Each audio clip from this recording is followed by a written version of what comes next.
Welcome back to my channel. आज की video का टॉपिक है formal organisation and informal organisation. तो आज हम समझने वाले हैं फॉर्मल ऑर्गेनाइजेशन के बारे में। क्योंकि वीडियो बहुत लंबी हो जाएगी, इसलिए नेक्स्ट वीडियो में हम समझेंगे इनफॉर्मल ऑर्गेनाइजेशन क्या होता है और इन दोनों में डिफरेंस क्या होता है। आज की वीडियो में हम सिर्फ कवर करेंगे कि फॉर्मल ऑर्गेनाइजेशन क्या होता है, इसके क्या फीचर्स है, क्या एडवांटेजेस है, क्या डिसएडवांटेजेस है। तो वीडियो को स्किप बिल्कुल भी मत करना, एंड तक देखना ताकि आप कंसेप्ट को अच्छे से समझ पाए। फॉर्मल ऑर्गेनाइजेशन एक ऑफिशियल स्ट्रक्चर है जो कि टॉप मैनेजमेंट डिज़ाइन करता है ताकि हमारी ऑर्गेनाइजेशन का गोल है वो अचीव हो जाए। फॉर्मल ऑर्गेनाइजेशन में क्या होता है, रूल्स रिस्पॉन्सिबिलिटी रूल्स प्रोसीजर्स ये सब क्लियरली डिफाइंड होते हैं। फॉर्मल ऑर्गेनाइजेशन में एक बाउंड्री सेट कर दी जाती है, उस बाउंड्री के बाहर किसी को भी नहीं जाना रहता है। ये एक ऑफिशियल स्ट्रक्चर है। ये इंश्योर करता है ये स्ट्रक्चर कि सब कुछ काम एकदम सिस्टमेटिक हो, कोऑर्डिनेटेड हो, ऑर्गेनाइज्ड हो अक्रॉस डिपार्टमेंट्स। तो फॉर्मल ऑर्गेनाइजेशन क्या है? A formal organisation is the official structure of an organisation that is deliberately designed by top management to achieve specific goals. It includes clearly defined roles, responsibilities, rules, and procedures. This structure ensures that work is organized, coordinated, and done systematically across departments. Features of formal organisation. पहला है clear job relationship. Organisation structure clearly define कर देता है कि सबकी क्या responsibility है, क्या रोल्स है, किसे किसको रिपोर्ट करना है, who reports to whom, what are the responsibilities. For example, junior employee reports to supervisor and the supervisor reports to a manager. तो ये एक सीक्वेंस है रिपोर्टिंग का, ये क्लियरली डिफाइन कर देता है formal organisation structure. Everyone knows who reports to whom and what their responsibilities are. Second है goal oriented. It exists to achieve specific objectives set by the organization's plans.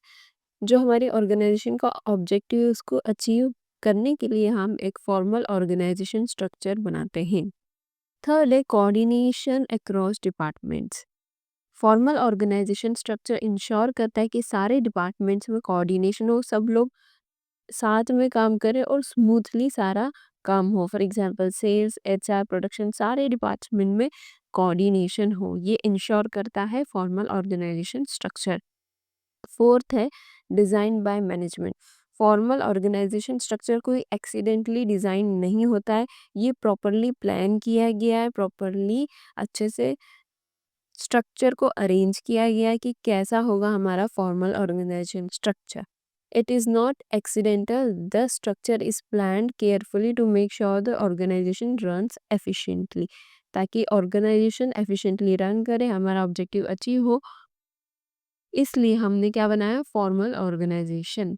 Fifth है focus on work not personal relation. Formal organisation structure mainly किस पे focus करता है, work पर, क्योंकि ये design इस तरीके से किया है ताकि हमारा काम स्मूथली हो और ऑर्गेनाइजेशन का ऑब्जेक्टिव अचीव हो. पर्सनल रिलेशनशिप के लिए ये स्ट्रक्चर नहीं बनाया गया है. Emphasis is on task performance. इसका एम्फेसिस किस पे, टास्क परफॉर्मेंस पे, रेदर देन पर्सनल और informal relation among employees. Employees का जो पर्सनल और इनफॉर्मल रिलेशंस है उस पर ध्यान नहीं दिया है, ये टास्क परफॉर्मेंस पर ध्यान देता है. तो ये थे कुछ फीचर्स ऑफ फॉर्मल ऑर्गेनाइजेशन. अब इसके एडवांटेजेस क्या है? इसके एडवांटेजेस में सबसे पहला है clear responsibility. Since rules are defined it's easy to hold people accountable for their task. Formal organisation structure में जैसा कि मैंने बताया कि क्लियरली डिफाइन किया गया है कि क्या रोल्स है, क्या रिस्पॉन्सिबिलिटी है. तो लोग जो काम कर रहे हैं, जिसे रिस्पॉन्सिबिलिटी दी है, वो अकाउंटेबल भी है. उन्हें जो टास्क दिया गया है उसके प्रति वो अकाउंटेबल भी है. सेकेंड है नो कन्फ्यूजन. दूसरा एडवांटेजेस क्या है, कोई कन्फ्यूजन नहीं होती क्योंकि सबको पता है कि उन्हें क्या करना है. कोई कॉन्फ्लिक्ट नहीं होती, कोई एक्टिविटीज़ का ओवरलैप नहीं होता. Everyone knows what they are suppose to do, so work is done without overlap और conflict. Third a unity of command. हर एक एम्प्लॉय का एक ही बॉस होता है, मल्टीपल बॉस नहीं होते। अगर मल्टीपल बॉस होते हैं तो मल्टीपल इंस्ट्रक्शन रिसीव होते हैं एम्प्लॉयज़ को, जिससे वो कन्फ्यूज़ हो जाते हैं, क्योंकि उन्हें एक ही बॉस से इंस्ट्रक्शन रिसीव होता है तो कोई कन्फ्यूजन नहीं होता है। तो फॉर्मल ऑर्गेनाइजेशन स्ट्रक्चर इस तरीके से डिज़ाइंड है कि हर एक एम्प्लॉय का एक ही डायरेक्ट बॉस होता है। Every employ has one direct boss, avoiding confusion from multiple instructions. For the efficient goal achievement, the organized structure helps employees work in a coordinated way towards shared goals. Formal organisation structure इस तरीके से designed है कि सब कुछ काम एकदम coordinated तरीके से हो, क्योंकि सब कुछ फिक्स है उसमें, रूल्स, प्रोसीजर्स, रिस्पॉन्सिबिलिटी, रोल सब कुछ फिक्स है, तो सारा काम एकदम कोऑर्डिनेटेड तरीके से होता है, जिससे हमारा ऑर्गेनाइजेशन का गोल अचीव हो जाए। अब हम लिमिटेशंस समझते हैं कि फॉर्मल ऑर्गेनाइजेशन के क्या-क्या लिमिटेशन हो सकते हैं। पहला लिमिटेशन है डिलेज इन डिसीजन मेकिंग, क्योंकि फॉर्मल ऑर्गेनाइजेशन स्ट्रक्चर फिक्स्ड है और हमें उसके फॉलो करना रहेगा। उसमें जो चेन ऑफ कमांड दिए, उस चेन ऑफ कमांड को हमें फॉलो करना होगा। रूल्स फिक्स है, प्रोसीजर फिक्स है, सब कुछ फिक्स है। इसलिए क्या होगा, अगर हमें कोई डिसीजन मेकिंग करनी है या कोई इन्फॉर्मेशन फ्लो करनी है तो वो सीक्वेंस वाइज ही होगी, according to the formal organisation structure. तो इससे क्या होगा, डिसीजन मेकिंग स्लो हो सकती है, कम्युनिकेशन में डिले हो सकता है, क्योंकि एक फिक्स्ड चेन ऑफ कमांड है जिसे हम ब्रेक नहीं कर सकते। Since communication must follow a chain of command, it's can slow down decisions.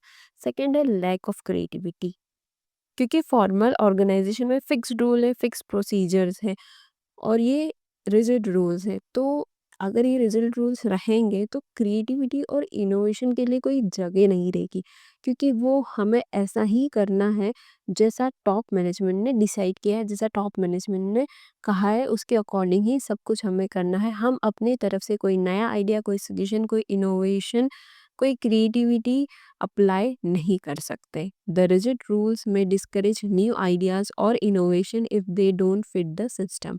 Third है ignore human aspects. Formal organisation structure fixed structure है जिसे हमें फॉलो करना रहता है। उसमें जो कहा गया है, जिसे रिपोर्ट करना है, उसे हमें रिपोर्ट करना रहता है। हमें उसमें सिर्फ अपना टास्क, अपने रिस्पॉन्सिबिलिटी, अपने रोल्स कंप्लीट करने रहते हैं। वहाँ पर कोई इनफॉर्मल ग्रुप्स नहीं होते, कोई पर्सनल रिलेशनशिप नहीं होते, सिर्फ फॉर्मल रिलेशनशिप होते हैं, कोई इनफॉर्मल रिलेशनशिप्स नहीं होते हैं। It doesn't consider personal relationships, informal groups और employee emotions, which are also important in real work place. Real work place पे कुछ इनफॉर्मल ग्रुप्स भी ज़रूरी होते हैं, एम्प्लॉय के इमोशंस को कंसीडर रखना भी ज़रूरी होता है। तो ये एक इसका डिसएडवांटेजेस है कि ह्यूमन एक्सपर्ट्स को इग्नोर करती है।